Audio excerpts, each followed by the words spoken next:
Hello दोस्तों, शिक्षा कुल पीसीएस ऑनलाइन प्लेटफॉर्म पर मैं आप सभी का स्वागत और अभिनंदन करता हूं। आज हम इस सेशन में आपके साथ डिस्कस करेंगे जो आज द हिंदू पेपर में कुछ आर्टिकल्स थे जो ज्योग्राफी और एनवायरनमेंट की दृष्टि से महत्वपूर्ण है। उन्हीं टॉपिक्स पे हम लोग डिस्कस करेंगे। आपने देखा कि आज जो चर्चा में रहा वो रहा कि उड़ीसा सरकार ने हाल ही में यही आपके same as the Hindu paper में आपने देखा होगा, यदि आपने पढ़ा होगा तो ये आर्टिकल्स इस पर कुछ समस्याएं थी। उन्हीं समस्याओं को लेकर के द हिंदू न्यूज़पेपर में ये शब्द उल्लेखित हैं।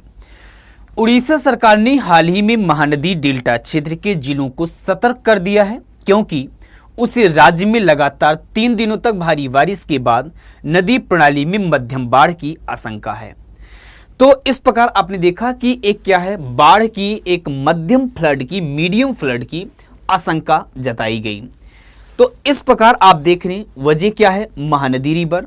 तो कहीं ना कहीं आपके एग्जाम में, आपके एग्जाम की दृष्टि से महानदी जो रिवर्स है ये आपके लिए महत्वपूर्ण हो जाता है। तो यदि हम महानदी के बारे में बात करें तो महानदी जो रिवर है ये छत्तीसगढ़ के रायपुर के सिहावा से निकलती है। छत्तीसगढ़ के रायपुर के सिहावा से निकलती है और ये छत्तीसगढ़ उड़ीसा होते हुए बंगाल की खाड़ी में जाकर गिर जाती हैं।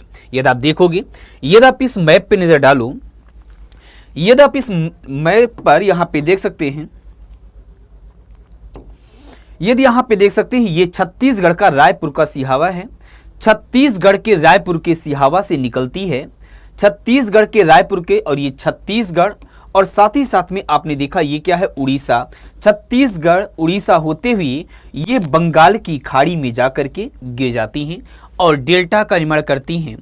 इसी क्रम में आपने देखा कि कुछ इसकी दाईं सहायिकाएं हैं और कुछ इसकी बाईं सहायिकाएं हैं।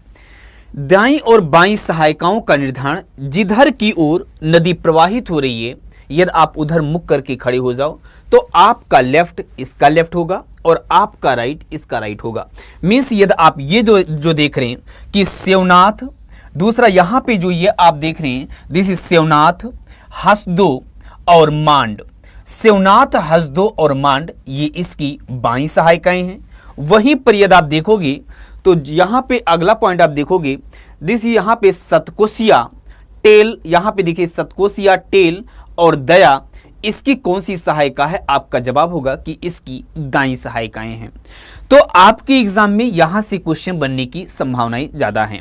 आइए हम लोग थोड़ा सा और विस्तार करते हैं कि ये भारत में पूर्व की ओर, मीन्स आपने देखा कहां से बह रही है, छत्तीसगढ़ के रायपुर के सिहावा से निकलती है तो पश्चिम से पूर्व की ओर बह रही है।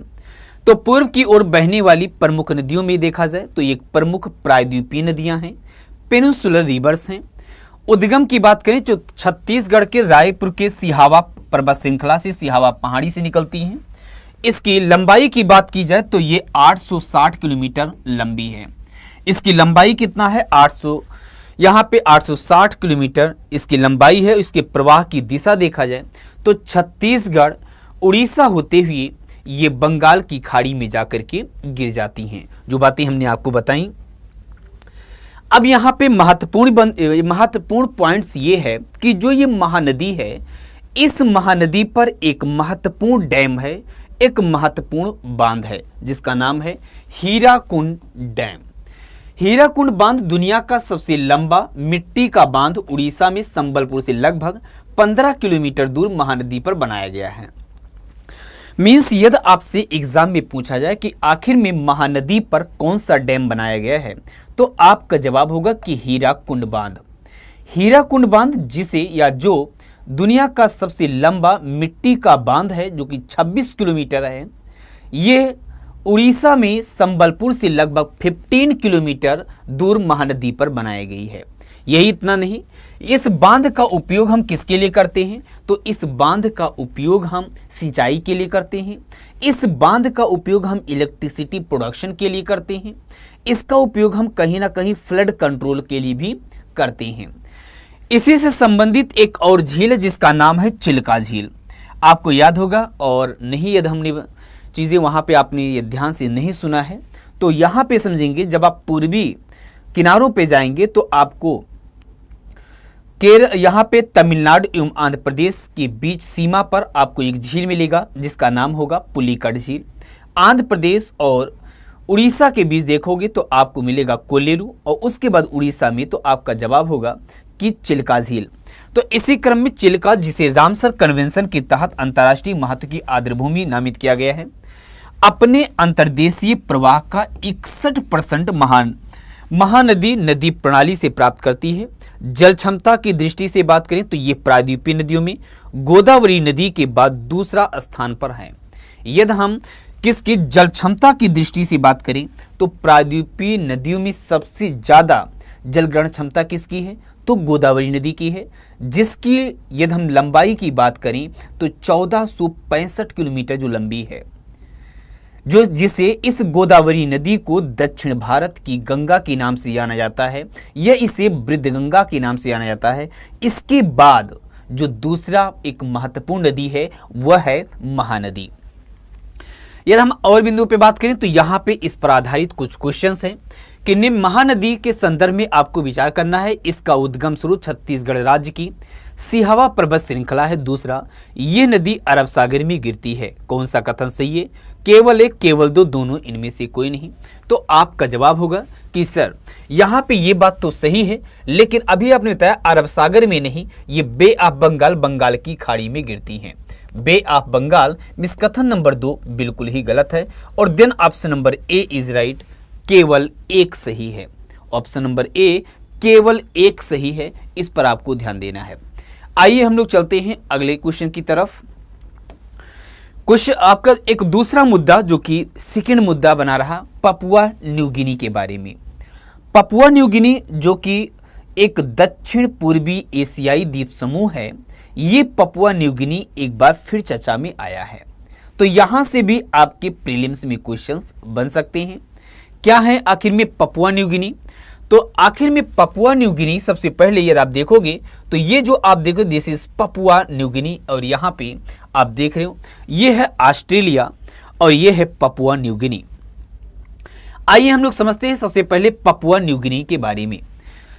स्थान ये एक द्वीपीय देश है, ये एक क्या है, एक आर्कियोपेलाजिक कंट्री है, एक द्वीपीय देश है, आर्कियोपेलाजिक कंट्रीज हैं। दक्षिण पश्चिमी प्रशांत क्षेत्र में स्थित है, दक्षिण पश्चिम प्रशांत क्षेत्र में स्थित है। इसमें न्यू गिनी का पूर्वी भाग में दुनिया का दूसरा सबसे बड़ा द्वीप और कई छोटे अपतटीय द्वीप भी शामिल हैं। यदि पड़ोसी में बात करें तो इंडोनेशिया से ये पश्चिम में, ये जो पपुआ न्यू गिनी है ये पश्चिम में इंडोनेशिया से, दक्षिण में पश्चिम में देखा जाए तो ये इंडोनेशिया से, दक्षिण में हम देख बात करें तो दक्षिण में ऑस्ट्रेलिया से, दक्षिण पूर्व में ये सोलोमन से, और यहाँ पे सोलोमन से ये क्या है, लगा हुआ है, ये सटा हुआ है। ये इसके क्या हैं, पड़ोसी कुछ कंट्रीज हैं। इनकी राजधानी की बात करें तो पोर्ट मोरेस्बी इसकी क्या है, राजधानी है। यदि भूभाग की बात करें तो ये मुख्य रूप से पहाड़ी है, मुख्य रूप से हिल एरियाज हैं। लेकिन हाँ ये भी बात सही है कि पपुआ न्यू गिनी एक मुख्य रूप से हम मेनली बात करें तो कहीं ना कहीं ये क्या है, एक हिल्स एरियाज हैं।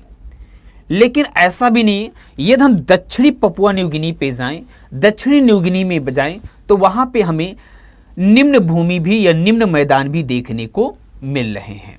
तो ये बातें भी आपको दक्षिण न्यू गिनी में निम्न मैदान भी मिलते हैं। भाषा की बात करें, यदि हम सरकार और वाणिज्य की दृष्टि से बात करें, गवर्नमेंट एंड कॉमर्शियल की दृष्टि से बात करें तो यहाँ की जो लैंग्वेज है वो क्या है, इंग्लिश है। यदि हम जैसे गवर्नमेंट की एक होती है लैंग्वेज, कॉमर्शियल की जो यदि वाणिज्य की बात करें तो यहाँ की लैंग्वेज इंग्लिश है। लेकिन रोजमर्रा के जीवन में जो प्रयोग की जा रही है वो सबसे ज़्यादा जो है वो टोक पिसिन एक भाषा है यहाँ की जो टोक पिसिन, मैं यहाँ पे लिख दे रहा हूँ, टोक पिसिन यहाँ की रोजमर्रा की में प्रयोग होने वाली जो लैंग्वेज है वो टोक पिसिन है। और यही इतना नहीं, यदि भाषाई दृष्टि से बात करें तो यहाँ पे 800 से अधिक भाषाओं के साथ ही दुनिया का सबसे एक विविधतापूर्ण देश है। तो कहीं ना कहीं ये आपके एग्जाम के लिए अत्यंत महत्वपूर्ण हो जाता है।